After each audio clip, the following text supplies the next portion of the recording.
देवियों और सज्जनों, मैं दो टूक शब्दों में कुछ बड़े कटु सत्य आपको कहना चाहता हूं, ठीक है।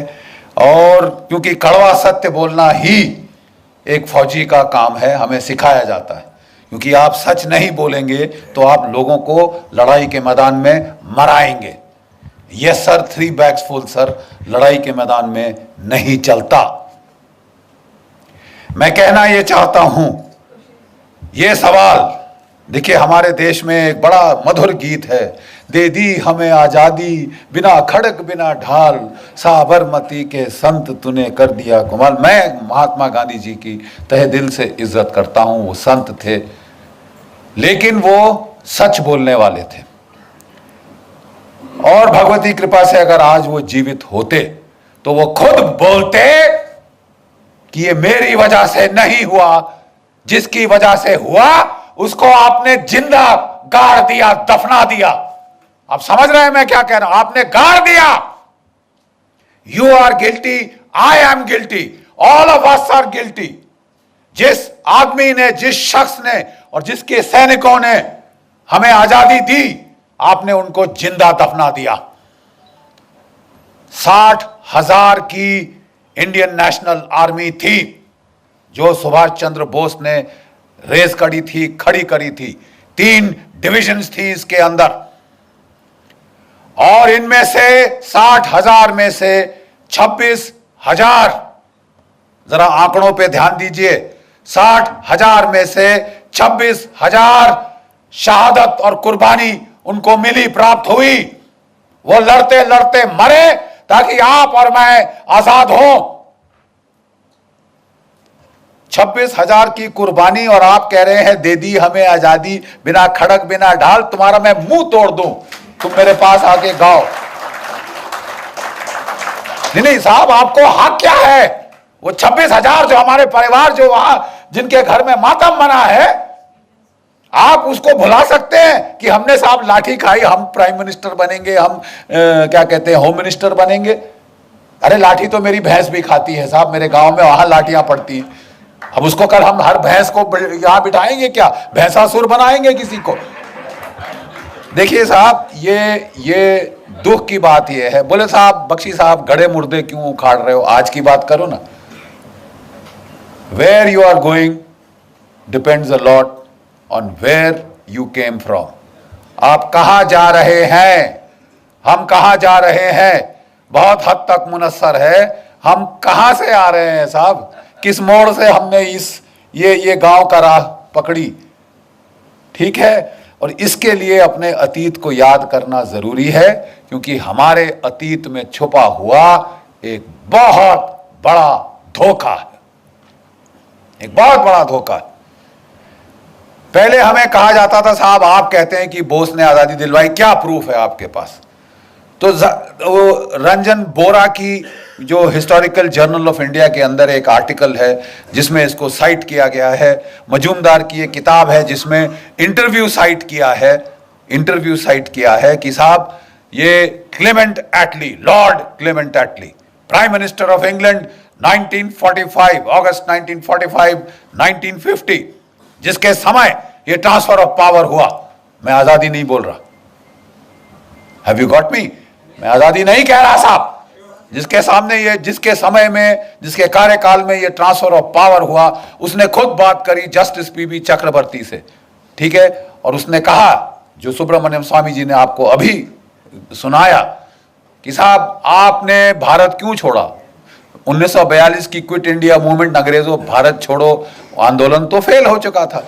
45 में आप विश्व युद्ध जीत चुके थे, आप तो 30 मार कहां थे उस वक्त? आप साहब इतनी जल्दी उड़नछू क्यों है? उसने बोला 3 शब्द, Indian national army, Subhash Chandra Bose. 3 शब्द। लेकिन वो भी देखिए साहब, शातिर, लीगल दिमाग, उन्होंने वहां नहीं छोड़ी बात। नहीं तो फिर साहब मुझे ये बताइए कि महात्मा गांधी की freedom, non violent freedom struggle का आपके जाने पे क्या इंपैक्ट था?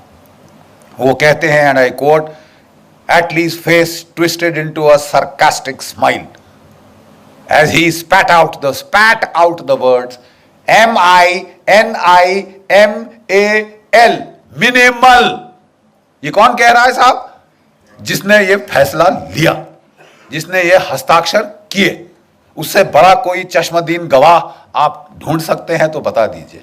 लेकिन हमें बोला गया साहब नहीं नहीं नहीं नहीं नहीं बख्शी साहब, if you are a historical scholar how can you, ये तो टर्शियरी एविडेंस है। किसी ने किसी को कहते सुना, उसने रिकॉर्ड किया, उसने आर्टिकल में लिखा, आप उसको ला रहे साहब, this is not primary source. तो लेडीज एंड जेंटलमैन, देवियों और सज्जनों, मैं कहना चाहता हूं कि पिछले कुछ दिनों से हमारा INA trust, Netaji Subhas Chandra Bose INA trust और हमारे कुछ सहयोगी, खासकर डॉक्टर कल्याण कुमार डे, किसी दिन हम लोग इस शख्स का इज्जत से नाम लेंगे। इन्होंने जाके लंदन में ट्रांसफर ऑफ पावर आर्काइव्स में कई सालों का रिसर्च किया। इन्होंने उसको लाके एक छोटा सा मोनोग्राफ बनाया और मेरे पास बेचारे लेके आए। ये अमेरिका में रहते हैं, वहां काम करते हैं, डॉक्टर कल्याण कुमार डे। बोले जनरल साहब जरा ये देखिए। साहब मेरे रोंगटे खड़े हो गए।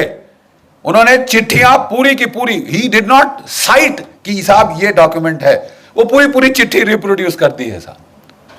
और इनकी बुनियाद पे अब मेरी किताब में लाना चाहता हूं, बोस और Gandhi, who made India free.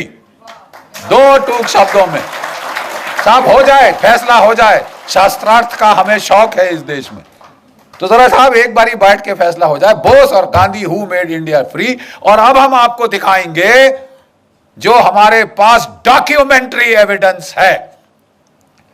इस प्रोसेस में उनके साथ मिलकर हमने कहा पहले आइडेंटिफाई करिए कि अंग्रेज सरकार में कौन की डिसीजन मेकर्स थे जिन्होंने भारत की आजादी पर जो है फैसला लिया। मेरे पास वैसे स्लाइड्स भी है लेकिन मैं जबानी आपको बोल दूंगा, समय नहीं व्यर्थ करूंगा। पहला चश्मदीन गवाह, पहला एक्टर, लॉर्ड क्लेमेंट एटली, जिसकी मैंने बात अभी करी है। ठीक है साहब। लंदन में Pethick Lawrence, secretary of state for India, Simon Cripps, वो क्रिप्स मिशन वाला, वो उस वक्त ट्रेड का सेक्रेटरी था बट उसने भारत के इसमें बहुत भारी रोल अदा किया है। न्यू दिल्ली में आइए, viceroy, viscount Wavell, field marshal Wavell जो कि वॉयसरॉय था और पहले इंडियन आर्मी का चीफ था। ये चश्मदीन गवाह, क्रिटिकल डिसीजन मेकर। उसके बाद आई एम जस्ट कमिंग, उसके बाद फील्ड मार्शल लॉकिनले, he became field marshal in this thing, उस वक्त commander in chief, longest serving British Indian army officer, पूरी सर्विस ये ब्रिटिश इंडियन आर्मी की फौज में उसकी थी।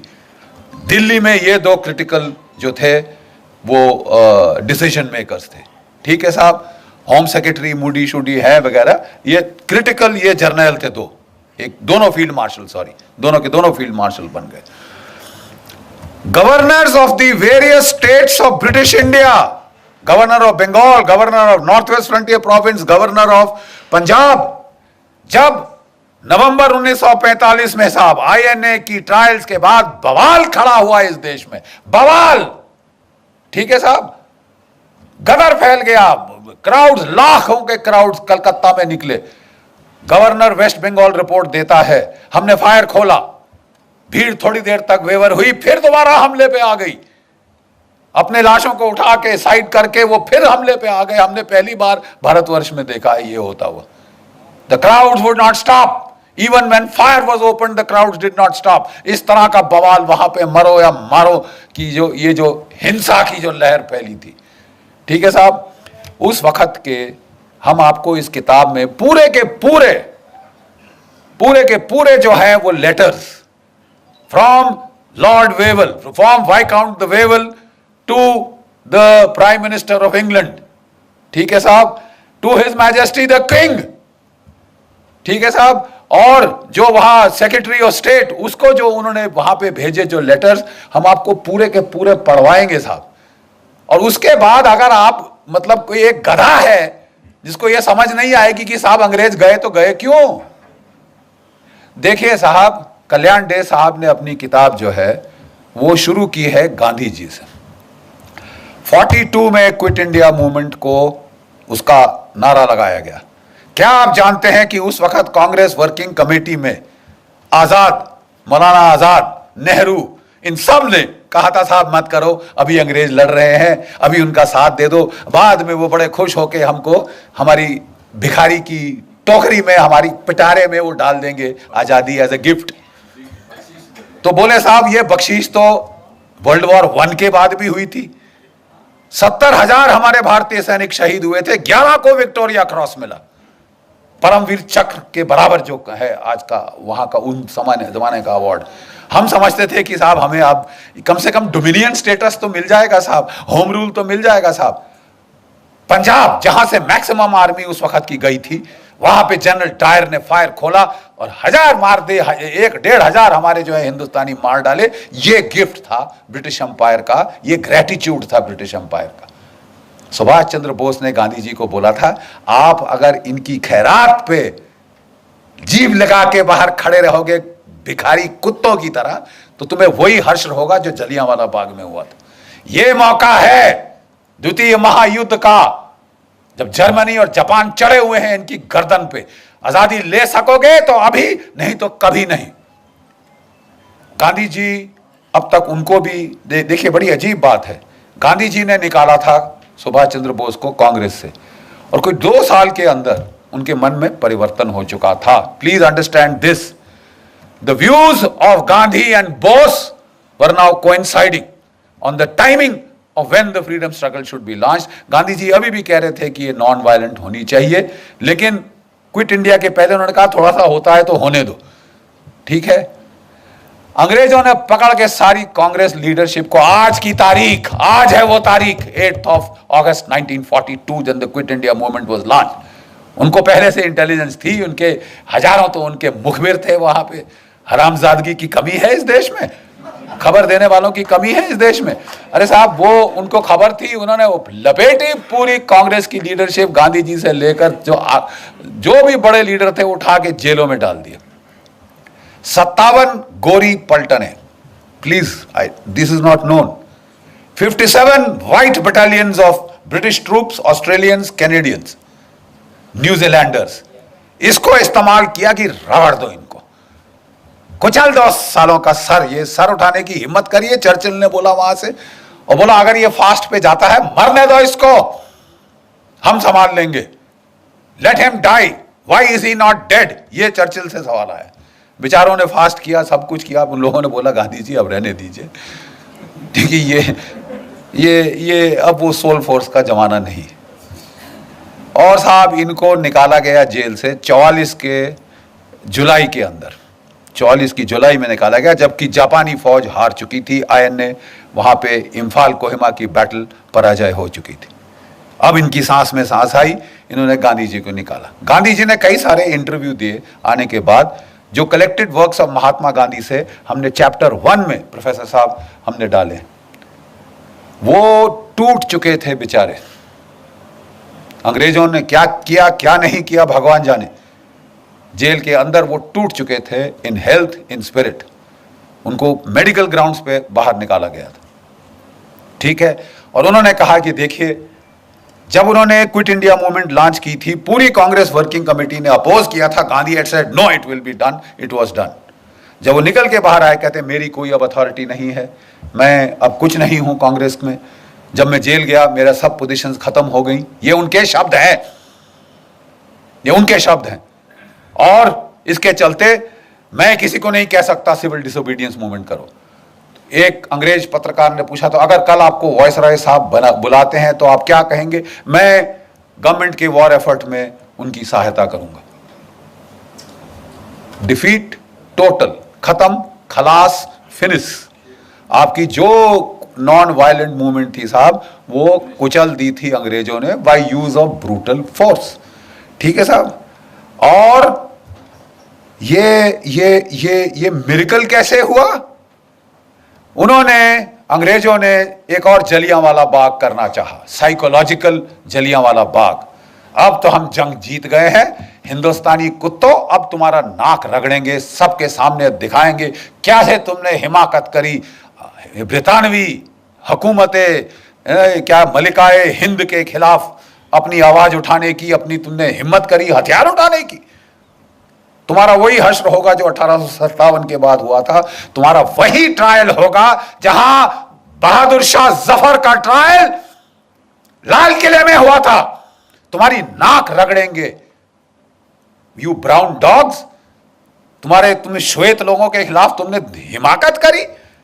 और तब उन दिनों, जैसे मैं बताता हूं, आपके सारे जो है क्या कहते हैं जिमखाना क्लब्स और ये जो क्लब्स थे, बाहर बोर्ड लगा होता था, अगर आपको कोई शक है, Indians and dogs not allowed. भारतीय और कुत्ते अंदर नहीं आ सकते। और आप ये सह रहे थे और आप अपने वो ले रहे थे वहां से, उसी सरकार से खिताब, राय बहादुर, फलाना बहादुर, ये बहादुर। बकवास डरपोक कौम जिसमें लड़ने की क्षमता नहीं, और बड़ी बड़ी बातें करते हो, उसके बाद फलसफा और फिलॉसफी झाड़ते हो। 800 साल तुम्हारी ऐसी तैसी हुई है, एक के बाद एक आताताई ने आके तुम्हारी तबाही कर दी, तुम्हारे मंदिर तोड़ दिए, तुम्हारी नालंदा जलाई तो 3 महीने जलती रही। और वो सब तो छोड़ो, सोने की चिड़िया सारा सोना उठा के सेंट्रल एशिया पहुंचा दिया। और उसको तो भी रहने दीजिए, आपकी इज्जत भी उठा के ले गए आपकी औरतें बेचने के लिए वेश्या बाजारों में। और उसके बाद तुम शांति की बात करते हो। Are you dead? जो आदमी जिसकी औरत को उठा के बेचा जाए वो शांति की बात करता है। आपको लड़ने का मादा जगाना होगा। और ये जो है, ये जंग, माफ कीजिए, गांधीवाद का जंग, ये बहुत हो चुका। और इसके खिलाफ पहली आवाज उठी थी तो Netaji Subhas Chandra Bose, he is the man, जिसने इसको बोला उठो लड़ो। गीता के पहले अध्याय में भगवान ने क्या कहा है? अर्जुन युद्ध कर। बड़ी बड़ी फिलॉसफी मत झाड़ मेरे को कि साहब अपने भाई को मारूंगा, अपने दादा को मार दूंगा, गुरु को मार दूंगा तो क्या राज्य का फायदा। उन्होंने कहा वो सब ठीक है, लेकिन अगर तू इन्हें नहीं मारेगा अर्जुन, ये तेरे को मार डालेंगे, निर्दयता से तेरी बोटी बोटी काट डालेंगे। समझ गया? अब तू उठ और तू लड़। आपके लिए भी समय आ गया है कि जो क्षात्र भाव है उसको प्लीज जगाइए। जो आपस में तोड़ने की जो आपने जुनून बना रखा है कि हम टुकड़े टुकड़े खुद करेंगे और फिर जेएनयू में चिल्लाएंगे, आप प्लीज जागिए, नहीं तो वाकई ही में आपके टुकड़े टुकड़े होंगे। इसलिए जरूरी है यह जानना, who made us free, Bose और गांधी। क्योंकि आपका जो nature of the Indian state, post colonial Indian state है, किस किस्म की स्टेट पैदा हुई, depends on who got you free and how. आप समझ रहे हैं मैं क्या कह रहा हूं? आपका वजूद आपका प्रेजेंट शेप कर रहा है और आपका फ्यूचर शेप करेगा। And unless you accept the truth, आप साहब बहुत सफर करेंगे, बहुत सफर करेंगे। और ये आपके सिर पे आ रहा है। कोई भी सरकार आ जाए, हथियार नहीं खरीदे जा सकते इस देश में, क्योंकि गांधीवाद है साहब। और साहब 10 साल से एक संत एंटनी थे, उन्होंने कोई हथियार नहीं खरीदा था। मैं ना मानू भाई, मेरे कोई धांधली नहीं होनी चाहिए, मेरी धोती सफेद है। अरे साहब आपकी धोती सफेद है तो हम बुरे हैं क्या साहब? हमको कफन क्यों चढ़ा रहे हैं? ये हथियार चाहिए। 30 साल से बोफर गन के बाद कोई तोप नहीं आई। मिग 21 जहाज 1960 की दशक के हैं, आसमान से टपक रहे हैं। रफाल नहीं आया, एलसीए नहीं आया, पत्थर मार के लड़ेंगे हम। नहीं साहब, कोई धांधली नहीं होगी। जो भी डील करी उन्होंने, उसमें अब बड़े बड़े बिच्छू के डंक निकल के आ रहे हैं साहब ऐसे पीछे। आपने अगस्ता वेस्टलैंड, बाकी हथियार 30 साल ना आए कोई बात नहीं साहब। जो वीवीआईपी हेलीकॉप्टर है वो तो फट से आएगा। और दुनिया का जो महंगा से महंगा हेलीकॉप्टर है, जो अमेरिका के प्रेसिडेंट ने बोला साहब मेरे लिए बहुत महंगा है, वो हम लेंगे। और एक नहीं लेंगे साहब, 12 चाहिए हमको। और वो फट से ऐसे आए, 5 साल में आ गए। और अब लोग जा रहे हैं सलाख के पीछे। किसी को तो भेजो, किसी को तो भेजो, ताकि ये सिलसिला तो बंद हो। साहब मैं कहना ये चाहता हूं कि आपका वजूद, आपका माहौल बिगाड़ा गया। आजादी दिलाई नेताजी ने, उसके हमारे पास डॉक्यूमेंट्री एविडेंस है। और हम इस देश की जनता के सामने अब वो रखने वाले हैं। हम आपको चिट्ठियां पढ़वा देंगे। और कोई हिस्टोरियन को कोई शक है तो साहब हम आपको चिट्ठियां आपके साथ बैठ के पेन के साथ अंडरलाइन करके देंगे। साहब ये जरा पढ़ लीजिए, इसका मतलब क्या है। अंग्रेजी शायद दो मतलब आप निकाल सकते होंगे। We will show you mountains of documentary evidence, क्योंकि पहले हम चुप हो जाते थे कि यार ये हिस्टोरिकली शायद मेरे को रिसर्च मेथोडोलॉजी पे फॉल्ट कर रहा है। मैं कहना चाहता हूं कि अब हमारे पास सारी किताब की किताब पोथियां हैं डॉक्यूमेंट्स की, documentary evidence, first person primary evidence. और ये आप लोग देखेंगे हमारे देश की त्रासदी क्या है। आजादी दिलाई नेताजी ने, सुभाष चंद्र बोस ने। अंग्रेजों ने बोला नाक रगड़ेंगे, बम फट गया। जिस आईएनए की खबर उन्होंने छुपा के रखी थी 5 साल लड़ाई के, 6 साल लड़ाई के, वो एकदम से बाहर आई। उन्होंने बोला बहुत पब्लिक ट्रायल होगी ताकि हिंदुस्तान की फौज ठंडे पसीने माथे पे आ जाए कि हम फांसी पे टांगेंगे सालों, जैसे 1857 में टांगा था। लेकिन एक फर्क था, 25 लाख भारत की फौज की नफरी हो चुकी थी सेकेंड वर्ल्ड वॉर के एंड तक। 25 लाख, आज 13 लाख।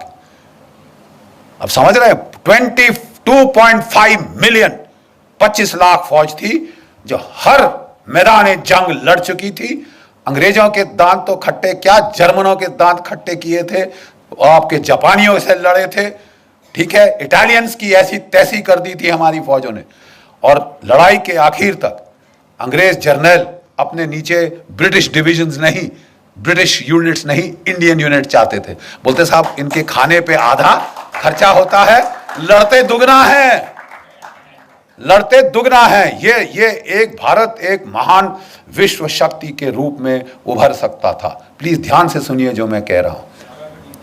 भारत एक विश्व शक्ति के रूप में उभर सकता था क्योंकि 25 लाख की फौज विदाउट कंस्क्रिप्शन, बाकी सब जगह बाई फोर्स लोगों को भेजा जाता था फौज में, यहां वॉलंटियर होके 25 लाख है। ठीक है साहब, अगर ये सेना रहती, चीन क्या कौन सी ताकत थी जो इस देश का मुकाबला कर सकती थी। जाने के पहले अंग्रेजों ने इस फौज को 3.5 लाख कर दिया, 25 लाख से 3.5 लाख किया और उसका फिर 2 में बांट दिया। पाकिस्तान की फौज, हिंदुस्तान की फौज यहां से निकली। अंग्रेजों ने, ध्यान से सुनिए, अंग्रेजों ने जब जापान को जीत लिया, जर्मनी को जीत लिया, बोला यहां के लोगों का जो लड़ने का मादा ही खत्म कर देंगे। ऐसी पैसिफिक कॉन्स्टिट्यूशन इंपोज करी कि ये देश कभी उठ ना सके। अब तक जर्मनी जापान उठ नहीं पाए, आर्थिक रूप से कहीं भी पहुंच गए हो दुनिया में, militarily they count for zilch, 0। और एक और देश जिसको ये किया गया, ध्यान से सुनिए, वो था भारतवर्ष। 25 लाख की फौज काटी, 3.5 लाख पे लाए, 2 टुकड़े कर दिए और सोने पे सुहागा एक ऐसे बंदे को प्राइम मिनिस्टर चुना, सिलेक्ट किया गया, इलेक्ट नहीं हुआ। कांग्रेस वर्किंग कमेटी ने सरदार पटेल को इलेक्ट किया था। मत भूलिए इतिहास, Sardar Patel was elected by the Congress working committee. अंग्रेजों ने गांधी जी के थ्रू जोर लगवाया, उन्होंने नहीं आप नेहरू को एक्सेप्ट करेंगे। और सब लोग ठीक है महात्मा जी आप कह रहे हैं तो हम कुछ नहीं बोलते। और बहुत नेचुरली खुंदक तो आई होगी सरदार पटेल बेचारों को, इलेक्ट मैं हुआ, सिलेक्ट ये हुए, जैसे इमरान खान हुए हैं बाय द वे। तो साहब एक उनको वो लेके आए नेहरू जी को, और जो हमारा पहला कमांडर इन चीफ था of the British Indian army, वो था जनरल सर रॉय बुचर। उसने कहा मेरा नया बॉस आया है, तो अच्छी नई वर्दी निकाल के, बूट चमका के, टोपी डाल के, बेचारा फाइल पकड़ के आया, केन नेल के आया, सैल्यूट किया अपने प्राइम मिनिस्टर को, नौकरी तो बनानी होती है साहब, तो सैल्यूट करके आया साहब। बोले हाँ जी क्या लेके आए जनरल साहब? तो बोले कि साहब ये expansion and modernization plans of the Indian army. General, I don't need an army, this is a peaceful country, I only need the police, who needs you, get out. इस बेचारे जो general Roy sir Roy Bucher था, उसके चेहरे पे जो भाव आया उस वक्त, ये प्रधानमंत्री है। जब वो ऑफिस के बाहर आया तो किसी उसके जूनियर एडीसी ने पूछा सर क्या हो गया, you seem to have seen a ghost. तो वो कहता कि जी ऐसा ही कुछ है। कहता अच्छा मैं तो जा रहा हूं, अभी इनको संभालने दो अपना। अगर सरदार पटेल ना होते, आपकी फौज डिसबैंड कर दी गई होती। Do you know this? दो चीजों ने आपको बचाया, एक पाकिस्तान ने, एक सरदार पटेल ने। पाकिस्तान ने हमला कर दिया, उन्होंने नहीं इंतजार किया, उन्होंने शांति के नारे नहीं लगाए। लेकिन जो कुछ भी आप कह दो, उनमें इतनी तो शर्म थी कि आजाद पाकिस्तान का जो पहला गवर्नर जनरल था वो एक मुसलमान था, जिना। और हमारा कौन था? Lord Louis Mountbatten. प्यार था साहब, इश्क इश्क इश्क था। लेडी माउंटबेटन को दूर थोड़ी ना जाने दिया जा सकता है, तो बस आप रहिए साहब। अरे यार, हम मर गए, 26,000 हमारे शहीद हो गए इनको निकालने के लिए, और तुम यहां रोक के, वो खानदान को यहां रोक के हमारे ऊपर राज कराने के लिए बिठा रहे हो। और जब पार्टीशन की रॉयट्स हुई तो इन्होंने उसको बोल दिया एक मीटिंग में, you please handle. Are you sure you are the prime minister? वो भी सरकास्टिकली बोला Mountbatten, Jawaharlal you are the prime minister, you want me to take charge? नहीं नहीं जी, हमारी तो यार ये तो हाल है। ऐसी आप पे सरकार थोपी गई जो हिंदुस्तान का मिलिट्री पोटेंशियल न्यूटर कर दे। अब बिल्कुल यही हुआ। अगर पाकिस्तान ना होता, इन्होंने हमारी फौज की ऐसी तैसी कर देनी थी। ठीक है साहब, ये गांधीवाद जो था, इसने हमारी फौज का सफाया कर देना था। और पाकिस्तान के टैंक वाकई 1965 में दिल्ली में आके नमाज पढ़ते। ये इस किस्म की ट्रेचरी हमारे साथ हुई। और एक भगवान का लाख शुक्र है पाकिस्तान का, जिसने हमको लड़ना सिखाया, मार लगाता रहा जब तक कि लड़ने को राजी नहीं हुए अपनी जान बचाने के लिए ही। और दूसरा एक चीन की पीपल्स लिबरेशन आर्मी, 1962 में उन्होंने ऐसी करारी लात मारी कि ये नेहरू परिवार का जो उस वक्त हाल था, कभी अमेरिका को अपनी ट्रूप्स भेजो, अपने जहाज भेजो, बोल गए आपकी एयरफोर्स कहां है, आपने लगाई? तुम्हारे पास इतनी बड़ी एयरफोर्स है, तुमने लगाई? 1962 में नहीं लगाई साहब, बिठा के रखा। और आप अमेरिकी एयरफोर्स मान रहे हो, रॉयल एयरफोर्स मान रहे हो, मतलब it was Tamasha. Thank God 1964 में वो अल्लाह ताला को प्यारे हो गए, भगवान उनकी आत्मा को शांति दे और हमें बख्शा। और 10 साल में ये देश रीमिलिटराइज हुआ। 65 की लड़ाई में हमने पाकिस्तान के साथ ड्रॉ हुआ, let's not be beat around the bush, ठीक है साहब। और 71 तक हमारे जर्नल, हमारे लड़के सब सीख चुके थे और पाकिस्तान के 2 टुकड़े कर दिए। चंद्रगुप्त मौर्य की विजय के बाद अगर पहली बड़ी विजय हुई है तो वो 1971 में हुई। 1971 में। कहने को मैं ये कह रहा हूं, देवियों और सज्जनों, हमारे देश के साथ धोखा हुआ। नेताजी जिन्होंने आपको आजाद कराया, वो ताइपे ताइवान नहीं गए थे। जो कांपेताई जापानीज इंटेलिजेंस थी, उन्होंने पहले से उनके लिए प्लान बना रखे थे। उनको एक मित्सुबिशी बॉम्बर में बिठा के वो साइगॉन से मंचूरिया ले गए थे। एक रशियन स्पीकिंग जापानीज जनरल उनके साथ था, जो इंटरप्रेटर का काम करना था। वो लैंड किए मंचूरिया में और वहां से वो सीधा रूसियों के पास गए। ओम्स्क शहर साइबेरिया में, जहां की रशियन गवर्नमेंट मूव करी थी वर्ल्ड वॉर 2 के टाइम, ठीक है, ओम्स्क साइबेरिया, वहां पे आजाद हिंद फौज की एम्बेसी थी। अब जानते हैं, वहां दूतावास था आजाद हिंद फौज का, ठीक है साहब। और वहां पे काटो कानो नाम का कोड नेम था उसका, वहां पे एम्बेसडर था। नेताजी सीधे उसके पास गए, जो सोना दिया था भारतीय मूल के लोगों ने वो साथ ले गए, ताकि अगर नई फौज खड़ी करनी पड़े तो उसके लिए पेमेंट करेंगे। वहां रहे, 3 ब्रॉडकास्ट उनके यहां पे रिकॉर्ड हुए हैं। उनके 3 ब्रॉडकास्ट रिकॉर्ड हुए हैं साहब, दिसंबर 1945, जनवरी 1946 और लास्ट ब्रॉडकास्ट रूस से 18 फरवरी 1946। उसके बाद तब तक अंग्रेजों को बिल्कुल क्लियर पता चल गया था। अब तो रेडियो ब्रॉडकास्ट भी थे, एविडेंस लेके पहुंच गए स्टालिन के पास कि साहब ये तो हिटलर का साथ दिया इसने, तुम्हारा जानी दुश्मन, इसका कुछ करो। वो जॉर्जिन है ऐसा, अब वो था खुद की सीधा लेज़नविस्की प्रिजन, सेल नंबर 45 साइबेरिया। यहां होम मिनिस्टर, होम सेक्रेटरी जो था मूडी अंग्रेजों का, वो लिखता है let him be where he is, ये लिखित है, मैं मुंह से नहीं कह रहा साहब। इट्स नॉट आपने मेरे को बताया, मैंने मेरी मम्मी को बताया, मम्मी ने मेरे पोते को बताया। Direct written recorded evidence. Let him be where he is. Hindustan में कोई जेल नहीं जो उसे रोक सके। हिंदुस्तान में पुष्पिंदर कोई जेल नहीं जो उनको रोक सकती थी अंदर। ठीक है साहब। और वहां पे उन्होंने सिर्फ एक चीज मांगी जो मेरी रिसर्च अभी तक मुझे बताती है, वी वांट टू इंटेरोगेट।